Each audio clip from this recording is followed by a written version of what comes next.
সম্মানিত সঞ্চালক ভাই, অতিথিবৃন্দ, বিষয় যে যেখান থেকে দেখছেন আপনারা বিশ্লেষণ করতেন, আমি এই জায়গায় চলে যাই।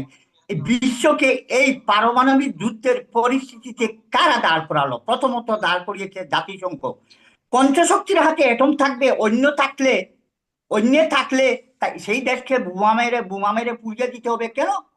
অন্য থাকবে শূন্য, তাদের আছে হাজার হাজার হাজার।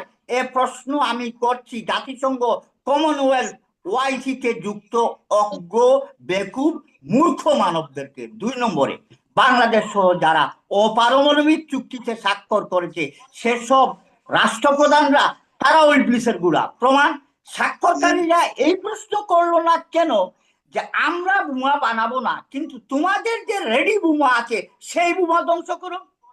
আরেকটা ইবলিসের সংস্থা হচ্ছে পারমাণবিক তদারকি সংস্থা। আমরা যে যে দেশ বানাবো না সেটা তদারক করবে, কিন্তু যাদের হাতে হাজার হাজার এটম আছে তাদের গুলো ধ্বংস করার জন্য তুমি কোনো মুখ খোলো না। আরেকটা বেকুব মুসলিম রাষ্ট্রপ্রধানরা ইঙ্গো মার্কিন থেকে অস্ত্র কিনে, তারা বলে দেয় আমার মিত্রে তুমি এই অস্ত্র ব্যবহার করতে পারবে না। ঠিক। ধন্যবাদ ধন্যবাদ। সবাইকে। শান্তনু ঘোষ।